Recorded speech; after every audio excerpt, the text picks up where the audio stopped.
Note करते हैं। ठीक है, तो आज हमारा टॉपिक है बेटा बॉयज लॉ। और अब गैसेस के हवाले से बड़े इंपॉर्टेंट टॉपिक्स हैं, पेपर में आते हैं, न्यूमेरिकल्स आएंगे इससे, तो ज़रा इन चीज़ों की तैयारी आप लोग कर लीजिए कि इसको कैसे देखना है, कैसे डील करना है, कैसे पढ़ना है। तो सबसे पहला जो हमारा टॉपिक है गैसेस में, टॉपिक्स में बॉयज लॉ है। रॉबर्ट बॉयल इन्होंने ये लॉ दिया। अच्छा, बॉयज लॉ क्या कहता है? बॉयज लॉ ये कहता है कि volume of given mass of a gas, ये आप लोगों ने पिछले साल मैट्रिक में भी पढ़ा होगा, is inversely proportional to pressure at constant temperature.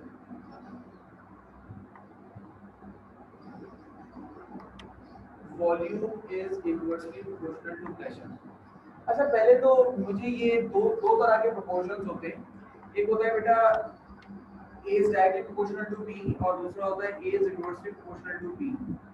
A directly proportional और A inversely proportional to B, इन दोनों का मतलब मुझे कोई बता सकता है क्या मतलब है इन दोनों का?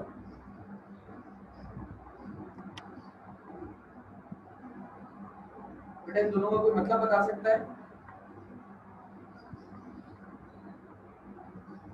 सर ये जो A और B है ये डायरेक्टली प्रोपोर्शनल है और नीचे वाला जो 1/b इनवर्सली।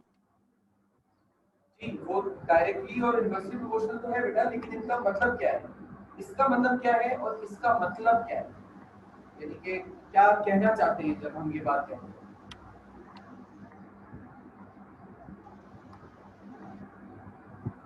सर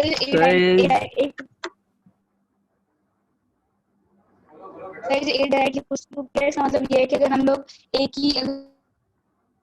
का टेम्परेचर बढ़ाते हैं तो B का भी बढ़ेगा, अगर A का गिराएंगे तो B का भी बढ़ेगा। और इनवर्सली प्रोपोर्शनल का मतलब ये होता है कि अगर हम A का टेम्परेचर बढ़ाते हैं तो B का कम होगा और B का बढ़ाएंगे तो A का कम होगा।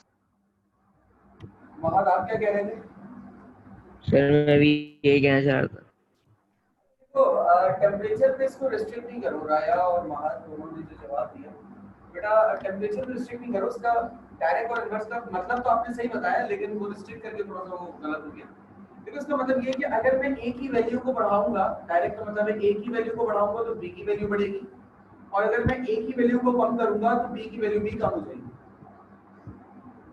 ये रिलेशन है दो चीजों का, ठीक है?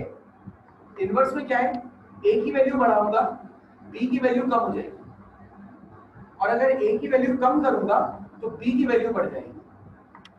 डायरेक्ट का मतलब है सीधा सीधा, एक बढ़ेगा दूसरा भी बढ़ेगा, एक कम होगा दूसरा भी कम होगा। इनवर्स का मतलब है उल्टा, एक बढ़ेगा दूसरा कम होगा, दूसरा बढ़ेगा तो पहला वाला कम होगा, ठीक है? अब यहाँ पर इनवर्स रिलेशन, अब ये लॉ है ये गैस पर है। इसके लिए हम एक काम करते हैं, पहले एक सिस्टम अपने सामने कंसीडर कर लेते हैं कि ये मान लो एक कंटेनर है, इस कंटेनर के अंदर गैस है, ठीक है? और इस गैस के इस कंटेनर में ऐसे लगा हुआ है पिस्टन, ऊपर से खोल लो, इसमें लगा हुआ है पिस्टन, ठीक है? अब पिस्टन जो है वो प्रेशर बनाने का काम करेगा, पिस्टन वो सिरिंज वाला पिस्टन, ठीक है? और अच्छा, ये दो अलग अलग सिस्टम नहीं है, ये एक ही सिस्टम है, और एक ही सिस्टम की दो अलग अलग कंडीशंस हैं।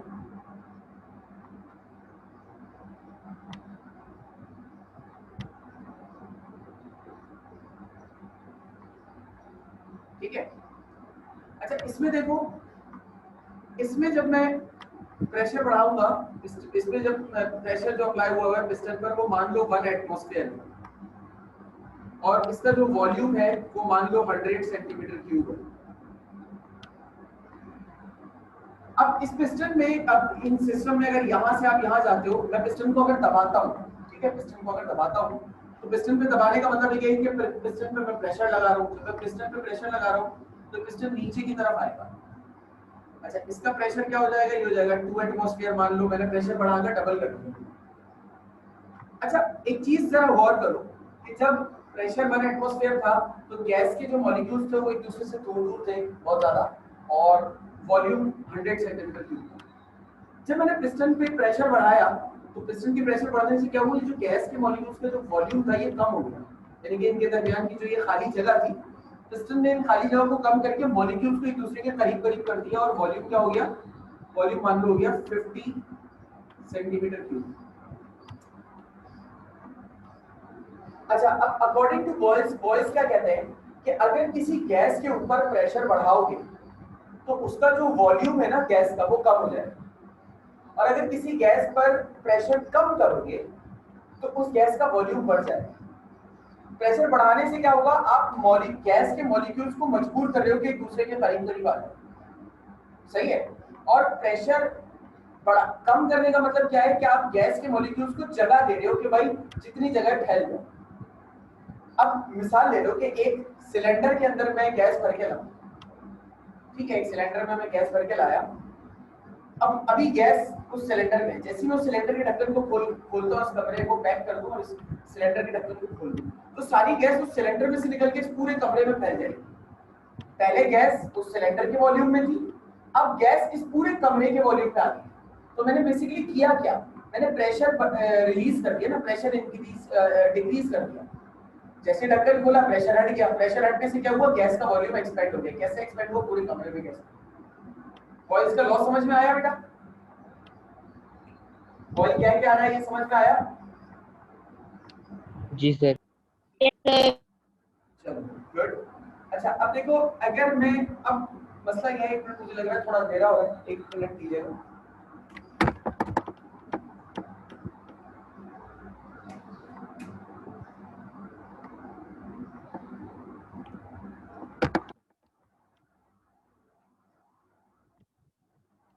बेटा तो देखो, अब प्रॉब्लम क्या है या सिनेरियो क्या है कि ये आपके सामने जो है ये एक रिलेशन है, ये इक्वेशन नहीं है, ये एक रिलेशन है, इक्वेशन नहीं है। मुझे तो इक्वेशन चाहिए होती है। तो जब भी प्रोपोर्शनैलिटी का सिंबल हटता है तो जिंदगी में ये बात याद रखना कि प्रोपोर्शनैलिटी का सिंबल जब भी हटाओगे तो कांस्टेंट आएगा, कोई ना कोई कांस्टेंट आ गया 1/3। अच्छा, यहाँ पे जो कांस्टेंट होता है इस लॉ में, हर लॉ में कोई ना कोई कांस्टेंट होता है। इधर जो कांस्टेंट होता है वो क्या होता है, वो होता है कांस्टेंट के। अलग अलग तरह के कांस्टेंट होते हैं, कुछ यूनिवर्सल कांस्टेंट होते हैं, कुछ मटेरियल डिपेंडेंट कांस्टेंट होते हैं। हर कांस्टेंट का अपना एक कुछ तर्ज होता है। सब तमाम कॉन्सेप्ट्स में स्टूडेंट्स को सबसे ज्यादा पसंद कौन सा कांस्टेंट होता है पता है, के। पता है क्यों? क्योंकि के एक ऐसा कांस्टेंट है जिसकी वैल्यू पता होती है और उसकी वैल्यू 1 होती है। तो हर बच्चे को ये के कांस्टेंट बड़ा पसंद आता है, उसको मेहनत नहीं करनी पड़ती कोई वैल्यू याद करने। तो क्या आ गया, अगर मैं इधर जो p डिवाइड है अगर उसको दूसरी तरफ भेजकर मल्टीप्लाई करा लूं, क्या हो जाएगी वैल्यू, मतलब जो टर्म बन जाएगी वो क्या बन जाएगी, pv = k कांस्टेंट। अब ये आ गया हमारे पास एक्सप्रेशन। अच्छा, अब एक चीज जरा गौर करना, अगर मान लो ये एक ही सिस्टम था ना, एक ही चेंबर था गैस का, इसकी दो अलग अलग कंडीशंस मैं तुम्हें दिखा रहा हूं। तो ये वाली पहली कंडीशन है P1 होगा V1 होगा, और ये इसी चेंबर की दूसरी कंडीशन है P2 होगा V2 होगा, सही। अच्छा एक बात बताओ, इस वाले कंटेनर के ऊपर भी बॉयज लॉ अप्लाई होगा और इस वाले कंडीशन के कंटेनर के ऊपर भी बॉयज लॉ अप्लाई होगा। कंटेनर तो एक ही है, कंडीशन की बात हो रही है ना। कंडीशन 1 में भी बॉयज लॉ अप्लाई हो रहा है, कंडीशन 2 में भी बॉयज लॉ अप्लाई हो रहा है। बॉयज लॉ की एक्सप्रेशन के मुताबिक चाहे कंडीशन 1 हो या कंडीशन 2 हो, प्रेशर और वॉल्यूम इन दोनों को मल्टीप्लाई करने पर आंसर कैसा आएगा, कांस्टेंट आएगा। ठीक है, प्रेशर और वॉल्यूम इन दोनों को मल्टीप्लाई करने पर आंसर कैसा आएगा, कांस्टेंट। अगर इस वाली कंडीशन को मैं इनिशियल कंडीशन ले लूं और इस वाली कंडीशन को मैं फाइनल कंडीशन ले लूं सिस्टम में, तो फिर इनिशियल और फाइनल अगर कंडीशंस मैंने ले लिए तो इनिशियल कंडीशन के लिए इस वाली एक्सप्रेशन को, जो बॉयज लॉ की एक्सप्रेशन है, ये क्या हो जाएगी, P1 V1 = K कांस्टेंट और इस वाली कंडीशन के लिए क्या हो जाएगी, P2 V2 is equal to K constant. अच्छा, किसी के जहन में सवाल है, सर आपने इसको K1 और इसको K2 क्यों नहीं दिया? बेटा ये दोनों तो कांस्टेंट है ना, तो कांस्टेंट की वैल्यू तो कभी चेंज नहीं होती। यहाँ पे मैंने P1 P2 अलग इसलिए किया हुआ है क्योंकि दोनों की वैल्यू चेंज है। यहाँ मैंने V1 V2 इसलिए किया हुआ है क्योंकि दोनों की वैल्यू चेंज है। लेकिन कांस्टेंट तो चूंकि कांस्टेंट है उसकी वैल्यू तो कभी चेंज होगी ही नहीं, इसलिए मैंने इस K को K1 और K2 नहीं दिया। इसको कह रहा हूं मैं इक्वेशन 1 और इसको कह रहा हूं मैं इक्वेशन 2। ठीक है, अब मैथमेटिक्स मुझसे कहती है कि कभी अगर आप ऐसा देखो कि दो इक्वेशंस की एक साइड बिल्कुल सेम हो तो आप उन दोनों इक्वेशंस को एक दूसरे के बराबर ले सकते हो। ये मैथमेटिक्स मुझसे कहती है, जिसको हम कहते हैं कंपेयर करना। तो मैंने क्या किया, मैंने किया कंपेयरिंग इक्वेशन 1 एंड इक्वेशन 2। मैंने दोनों इक्वेशंस को कंपेयर किया, P1 V1 is equal to P2 V2, ये आ गया मेरे पास। K बराबर था दोनों जगह का, तो दोनों की लेफ्ट हैंड साइड को भी मैंने इक्वल ले लिया। जब दोनों की एक साइड इक्वल होगी तो दूसरी साइड भी इक्वल होगी। ये जो फॉर्मूला आया बेटा, इस फॉर्मूला को कहते हैं हम बॉयल्स लॉ का फॉर्मूला, यानी कि बॉयल्स लॉ कहा जाता है इसे, या बॉयल्स लॉ फॉर्मूला कहा जाता है। ये फॉर्मूला कैसे आया समझ गए? अच्छा, अब किसी के जहन में सवाल हो कि सर ये कैसे हो सकता है कि P1 V1 P2 V2 के बराबर हो जाए? बेटा यहाँ देख लो, मैं सॉल्व करके भी दिखा देता हूँ। P1 V1 यही है ना, तो देखो जरा, P क्या है 1 मल्टीप्लाई बाय V क्या है इधर 100 इज इक्वल टू P क्या है, P2 क्या है 2 और V2 क्या है 50। 100 1 जा 100, 52 जा 100। तो ये जो इनिशियल और फाइनल कंडीशन होती है ना सिस्टम की, वो कभी चेंज नहीं होती, वो बराबर ही रहती है। यानी कि आप जितना प्रेशर बढ़ाओगे, वॉल्यूम जिस हिसाब से कम होगा, वो कभी भी अपनी पुरानी स्टेज के मुताबिक कम नहीं होगा। यानी कि जो आंसर कांस्टेंट है ना, ये कांस्टेंट ही रहेगा। ये कांस्टेंट आंसर कभी बदल नहीं सकता। यानी कि प्रेशर बढ़ाओगे, वॉल्यूम भी कम होगा, लेकिन इन दोनों का जो अल्टीमेट प्रोडक्ट होगा ना, वो कभी चेंज नहीं होगा। वो ये चीज है। तो ये पूरा लॉ और ये डेरिवेशन, ये फॉर्मूला कैसे आया, समझ में आया? किसी भी स्टेप में या कहीं भी अगर किसी को कोई परेशानी है तो पूछ लो।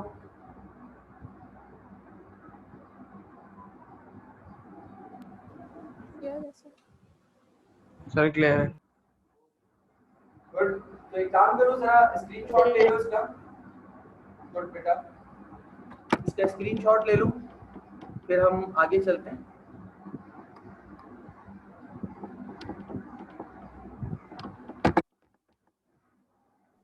क्लियर है सर? ये स्क्रीनशॉट यस सर, ले लिया स्क्रीनशॉट। अच्छा, मैं रब कर रहा हूँ, कुछ चीजें आपको मुझे बतानी है।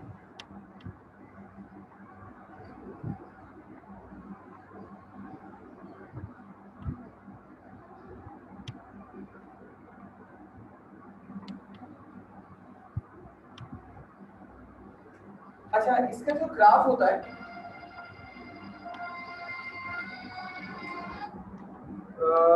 ग्राफ क्या है इसका?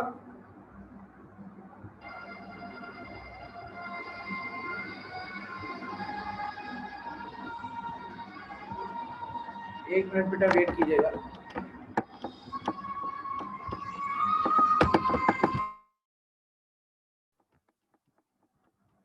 बेटा, तो हम बात कर रहे थे ग्राफिकल रिप्रेजेंटेशन की।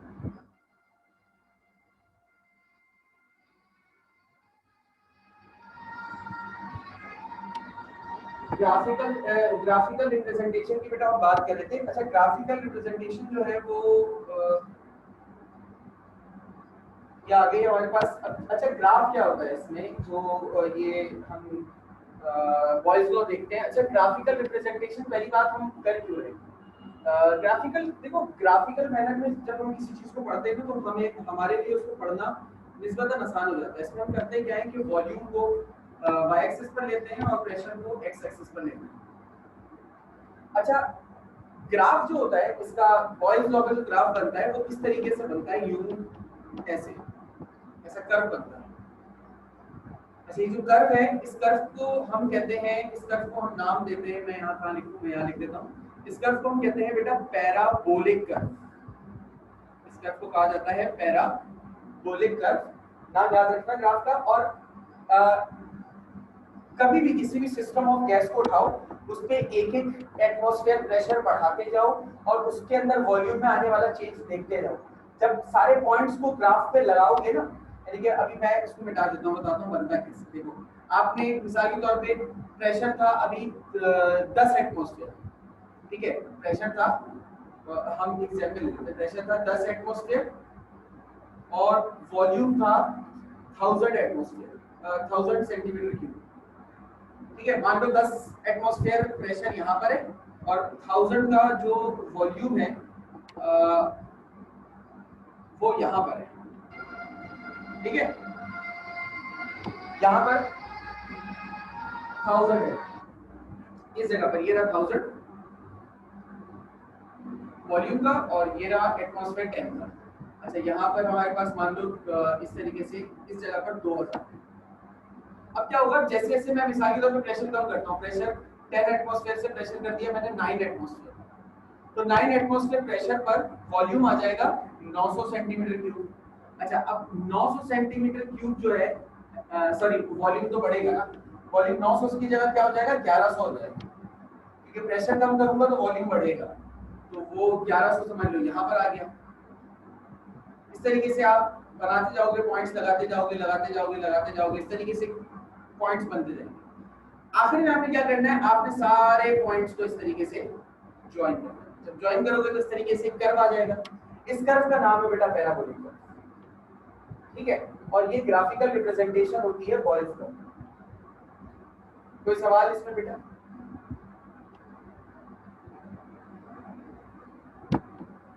कोई सवाल बेटा इसमें? ठीक है, अच्छा अब इसका स्क्रीनशॉट लो, फिर आगे चलते हैं, अगला स्टेप बताता हूँ।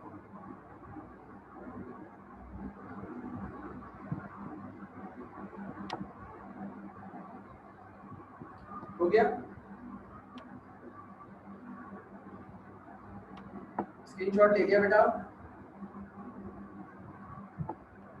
Yes, sir. अच्छा, अब ग्राफिकल रिप्रेजेंटेशन के बाद बॉयल्स लॉ सही है, बॉयल्स लॉ की बात सही है, कहानी सही है, ये काइनेटिक मॉलिक्यूलर थ्योरी के मुताबिक भी तो साबित करो। इसको हम कहते हैं, इस बात को proof of Boyle's law. Boyle's law का सबूत क्या है काइनेटिक मॉलिक्यूलर थ्योरी के मुताबिक? According to kinetic molecular theory, Boyle's law का प्रूफ काइनेटिक मॉलिक्यूलर थ्योरी के हिसाब से। अच्छा, अब काइनेटिक मॉलिक्यूलर थ्योरी जो तुम लोगों को मैंने कल पढ़ाई थी, उस काइनेटिक मॉलिक्यूलर थ्योरी में आपने पॉइंट पढ़ा था कि there are large vacant spaces among gaseous molecules. आपने एक पॉइंट पढ़ा था, there are large vacant spaces among gaseous molecules. Gas के मॉलिक्यूल्स के दरमियान बहुत सारी खाली जगह मौजूद होती है। ठीक है, ये बात तो आपने काइनेटिक मॉलिक्यूलर थ्योरी में पढ़ी है। अब क्या होता है, जब आप प्रेशर बढ़ाते हो, बाय इंक्रीजिंग प्रेशर, जब आप प्रेशर बढ़ाते हो, molecules of gases comes closer to each other। जो गैस के मॉलिक्यूल्स होते हैं वो एक दूसरे के करीब आना शुरू हो जाते हैं। ठीक है, गैस के मॉलिक्यूल्स एक दूसरे के करीब आना शुरू हो जाते हैं। जो खाली जगह होती है ना, ये खाली जगह कम होने लगती है, गैस के मॉलिक्यूल्स कम करीब आने लगती है और ये खाली जगह कम होने लगती है, जिसकी वजह से अल्टीमेटली क्या होता है, सो वॉल्यूम बिकम डिक्रीज। इसमें से क्या होता है भाई, वॉल्यूम डिक्रीज हो जाता है। सिंपल हो गई। ठीक है, क्लियर हो गई बात? बेटा ये बात समझ में आई? कोई सवाल या कंफ्यूजन किसी को? नहीं? बेटा कोई सवाल या कंफ्यूजन तो नहीं है किसी को? No sir. अच्छा स्क्रीनशॉट ले लो फिर आगे चलेंगे। आखिरी बात है बॉयज लॉ के हवाले से, वो सुन लो।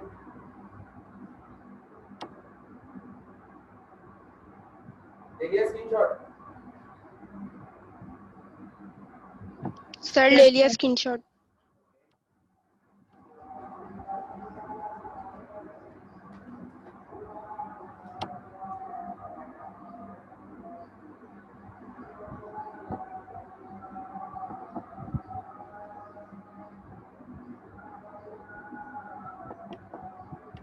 Limitations of Boyle's law. Gas obeys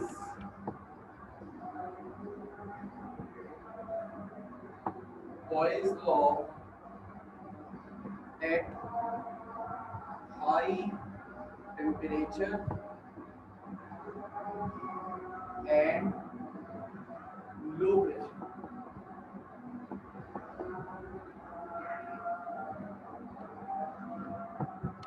Gas obeys Boyle's law at low temperature.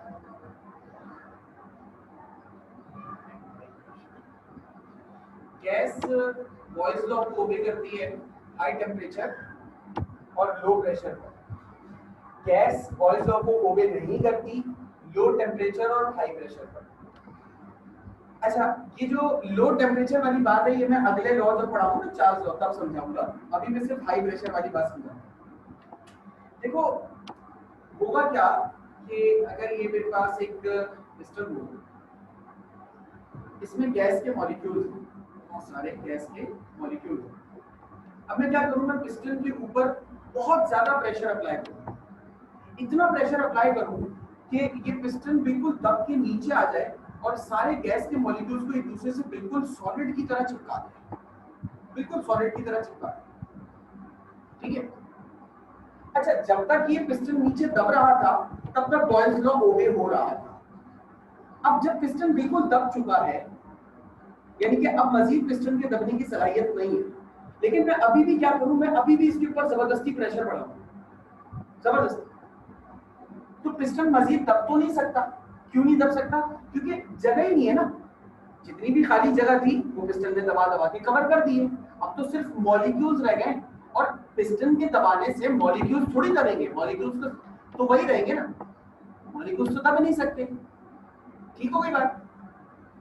तो एक वक्त आया कि अब आप प्रेशर बढ़ा रहे हो लेकिन वॉल्यूम मजीद कम नहीं होगा। जब तक कि पिस्टन नीचे दब रहा था तब तक वॉल्यूम कम हो रहा था। अब पिस्टन नीचे दबना रुक गया, इसका मतलब है वॉल्यूम कम होना रुक गया। लेकिन पिस्टन पे प्रेशर बढ़ाना तो आपने नहीं छोड़ा, प्रेशर तो आप बढ़ाए जा रहे हो, लेकिन वॉल्यूम कम नहीं हो रहा क्योंकि जगह ही नहीं है। हाँ मजीद बहुत ज्यादा प्रेशर बढ़ा दोगे तो ये गैस जो है ना कंटेनर को नीचे से फाड़कर बाहर आ जाएगी, क्योंकि अब वॉल्यूम कम होने की जगह नहीं है। बात समझ गए? ये हाई प्रेशर वाली बात समझ में आई कि हाई प्रेशर पे गैस लॉ को क्यों नहीं ओबे करता?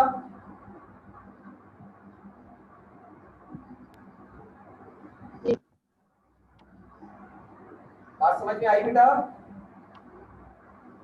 Yes sir. Yes sir. कोई सवाल या कंफ्यूजन तो नहीं है? No sir.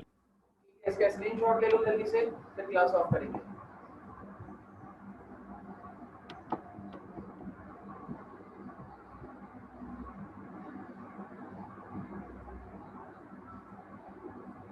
ले लिया स्क्रीनशॉट? Yes sir.